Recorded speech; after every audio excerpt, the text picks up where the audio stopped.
கூட பிறந்தவங்களோட சொத்து பத்துக்களை ஏமாத்துறது இருக்குல்லங்க, அது மாதிரி ஒரு செயல் உலகத்தில் எதுவுமே கிடையாது.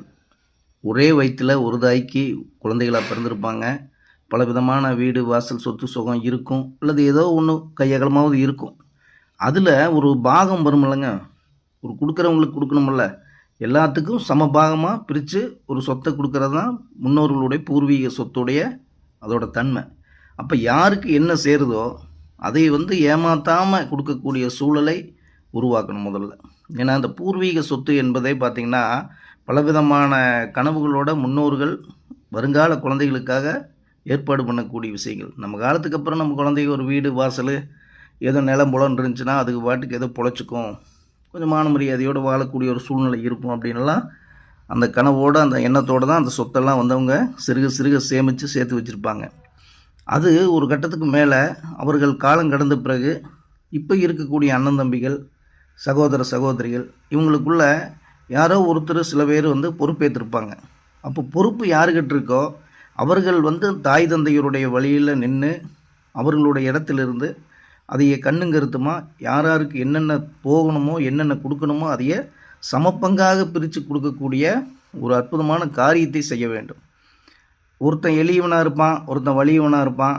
அப்போ எளியவனாக இருக்கிறவனை போட்டு ஏறி முதிச்சுட்டு சொத்தை நம்மளே ஆட்டை போடலாம் அப்படிங்கிற மாதிரியான சூழ்நிலையிலெல்லாம் சில பேர் இருப்பாங்க. அபகரிச்சுக்கலாம் அப்படிங்கிற மாதிரியான விஷயங்களில் யோசனைகள்லாம் இருக்கும். ஏன்னா ஒருத்தன் வாய் பேச்சு இல்லாமல் இருப்பான், சொன்னதுக்கெல்லாம் தலையாட்டிகிட்டு இருப்பான். அவனுக்கு ஏதோ ஒரு கையகலத்தை கொடுத்துட்டு மற்ற இதெல்லாம் நம்ம எடுத்துக்கலாம் அப்படிங்கிற மாதிரி நிறைய பேர்த்துக்கு எண்ணங்கள் இருக்குது. இந்த மாதிரி பண்ணக்கூடியவர்களுடைய வாழ்க்கையில் நிறைய சம்பவங்கள் நம்ம பார்த்துட்டே இருக்கோம். இப்போ வரைக்குமே கூட பிறந்த ஒரு சகோதரி தன்னுடைய சகோதரிக்கு வரக்கூடிய சொத்தை, அம்மாவுடைய நகைகளை எல்லாத்தையுமே அபகரிச்சிட்டாங்க, மொத்தமாகவே அபகரிச்சிட்டாங்க. அதுக்கு ஒரே ஒரு காரணம் என்ன அப்படின்னா, அந்த அக்கா காதல் திருமணம் செஞ்சுட்டு வீட்டை விட்டு போயிட்டாங்க. இதனால் உறவு பல விதங்களில் பல காலங்கள் தொடர்பு இல்லாமையே போயிடுச்சு. இப்போ அந்த ஊரை விட்டும் போயிட்டாங்க, சொந்தம் வந்த உற்றார் உறவினர் எந்த தொடர்பும் இல்லை.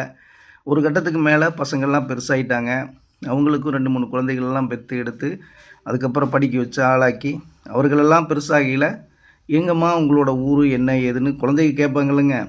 அப்படி வரக்கூடிய சூழ்நிலையில் அப்போ நம்ம அம்மாவுடைய தாய் தந்தையோடைய சொத்தெல்லாம் இருக்குது அப்படின்னு அந்த பசங்க தெரிஞ்சுட்டு சரி வாமா போய் கேட்கலாம் அப்படின்னு வரையில் அதெல்லாம் பல விதங்களில் இவங்க தனிப்பட்டாவே போட்டு கை மாற்றி விற்றுட்டாங்க. 3 பேருக்கு கை மாறி போயிடுச்சு அந்த சொத்து.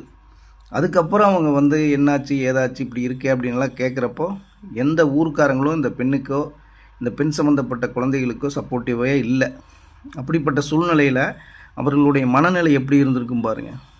அப்போ ஏதோ ஒரு கேஸை போட்டு அப்புறம் போராடி பல வருடங்கள் இழுபறியாகி அதுக்கப்புறம் ஏதோ இந்தா பேருக்கு அப்படிங்கிற மாதிரி ஏதோ கிள்ளி கொடுத்த மாதிரி கொடுத்துருக்காங்க. சரி இதுதான் தலையெழுத்து அப்படின்னு இந்த அம்மாவும் ஏதோ கிடச்சிது அப்படிங்கிற மாதிரியான ஒரு நிலைக்கு வந்துட்டாங்க. இந்த மாதிரி நிறைய இடங்களில் நடக்குது. இது பார்த்திங்கன்னா பல கோடி சொத்துள்ளவர்களுக்கு பெரிய விஷயம் கிடையாது. ஆனால் அவர்களே இதில் கையகலம் இருந்தாலும் விடாமல் போராடிட்டு இருக்காங்க. ஆனால் நம்மளுக்கு கையகலம் கிடச்சா போதும், ஒரு கையகலத்தில் ஒரு வீட்டை கட்டி மரியாதையாக வாழ்னால்னு நினைக்கிறவங்களோட வாழ்க்கையில் இந்த மாதிரி அந்த இடத்தையும் அபகரிக்கக்கூடிய நிலைக்கு வந்துறாங்கன்னா அவர்களுடைய மனநிலை என்னன்னு நீங்கள் புரிஞ்சுக்குங்க. இது மிகப்பெரிய பாவச் செயலுங்க. உடன் பிறந்தவர்களை வஞ்சிக்கிற மாதிரி அந்த வம்சாவளியில் மிகப்பெரிய பாவம் எதுவுமே இல்லை. இன்றைக்கி நிறைய குடும்பங்களில் பிரச்சனைகள், குழந்தைகளுக்கு கல்யாணமாகாமல் இருக்கிறது, கல்யாணம் ஆனாலும் அதுகளுடைய வாழ்க்கை சரியில்லாமல் போகிறது, இந்த மாதிரி தீராத துன்பங்கள் துயரங்கள், காசு பணம் சொத்து சுகம் இருந்தாலும் அந்த குடும்பத்தில் பெரிய பிரச்சனைகள் இருந்து கொண்டே இருக்குதுன்னா கொஞ்சம் உள்ளே போய் அந்த குடும்பத்துக்குள்ளே பார்த்தீங்கன்னா முன்னோர்கள் நிச்சயமாக தாய் தந்தையரோ அல்ல தாய் தந்தையருடைய பெற்றோர்களோ இந்த மாதிரி பிறருடைய சொத்தை அநியாயமாக அபகரிச்சிருப்பாங்க. அப்படி அபகரித்து அவர்கள் அந்த வீடு வாசல் எல்லாம் செஞ்சு அதில் பிள்ளைகளை பெற்று வளர்த்தில இந்த பாவக்கடனுடன் தான் அந்த குழந்தைகள்லாம் வளரும். அப்போ பாவத்தை சேர்த்து வளர்க்கக்கூடிய குழந்தைகளுடைய வாழ்க்கையில் திருமணம், குழந்தை பேர் இந்த மாதிரியான விஷயங்களில் தான் இறைவன் கை வைப்பான்.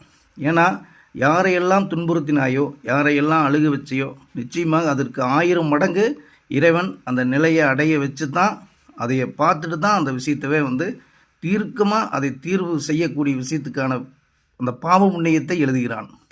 அப்போ இதுக்குள்ளே இருக்கக்கூடியது என்ன அப்படின்னா, நம்ம என்ன விதைக்கிறோமோ அதுதான் நம்மளுடைய குழந்தைகள் அறுவடை செய்யும். நம்ம காலத்திலேயே நம்ம அறுவடை செஞ்சிட்ருக்கோம். அப்போது ஏதோ கையகலம் இருக்குது அப்படின்னு வாழ்கிறவங்களை கிட்டையும் நீங்கள் பிடுங்கி திங்கணும் அப்படிங்கிற ஒரு எண்ணம் இருந்துச்சுன்னா நிச்சயமாக அதெல்லாம் மாற்றிக்குங்க.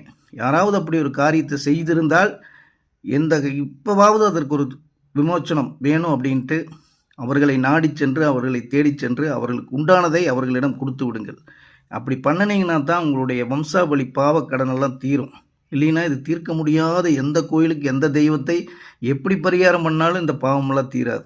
ஏன்னா அழுகக்கூடியவர்கள், எளியவர்கள், ஏழைகள், இல்லாதவர்கள், அவர்களுடைய வயிற்றெரிச்சல் நிச்சயமாக பெரிய பாவக்கடனில் கொண்டு போய் உங்கள் வம்சத்தை சேர்த்துவிடும்.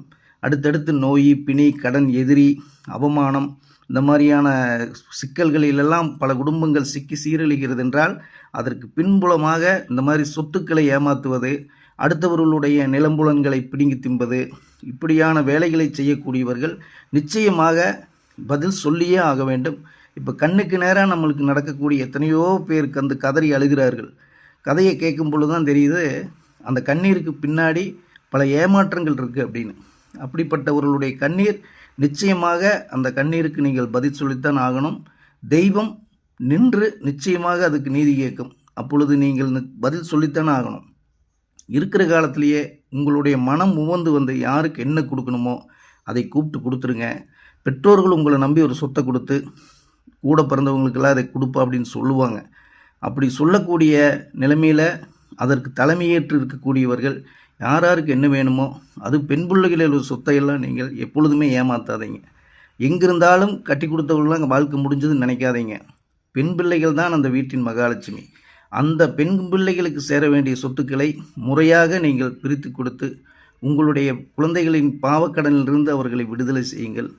புண்ணியங்களை சேர்க்காவிட்டாலும் பரவாயில்லைங்க, பாவத்தை சேர்க்காதீங்க. சொத்து சுகம் காசு பணம் எல்லாம் யாரும் கட்டிட்டு போகிறது கிடையாது. வாழும் காலம் வரைக்கும் நிம்மதி வேண்டும், மான மரியாதை வேண்டும், உடல் நிலையில் ஆரோக்கியம் வேண்டும், மனநிலையில் நிம்மதி வேண்டும். இதுதான் தெய்வத்தின் அனுகிரகம். அதனால் நேர்மையாக இருந்து யாருக்கு என்ன போகணுமோ அதையெல்லாம் கொடுத்து தீர்த்து விடுங்கள். இதுதான் உங்களுக்கு முக்கியமான கடமை. அதனால் யாரை ஏமாற்றணும்னு நினைக்காதீங்க. நேர்வழியில் செல்பவர்களுக்கு இன்னும் பல விதங்களில் தெய்வம் கொடுத்து கொண்டு தான் இருக்குது. நீங்கள் ஏமாற்ற நினைக்கும் சொத்துக்களை விட நீங்கள் நேர்வழியில் சென்று யாருக்கு செய்ய வேண்டுமோ அதை செஞ்சிட்டிங்கன்னா அதை விட பல மடங்கு சொத்துக்கள் உங்களை தேடி வரும். இதுதான் இறைவனின் அற்புதமான கொடை. அதனால் எல்லா விதங்கள்லேயும் நேர்மறையாக இருந்து நல்ல எண்ணத்துடன் எல்லோருக்கும் கொடுக்கக்கூடியதை ஒரு நீதிமானாக இருந்து அந்த குடும்பத்தில் முக்கியமான தாய் தந்தையின் இடத்திலிருந்து அதை நீங்கள் செய்யுங்கள். அந்த கடமையை செய்பவர்கள் நிச்சயம் நல்லா இருப்பாங்க.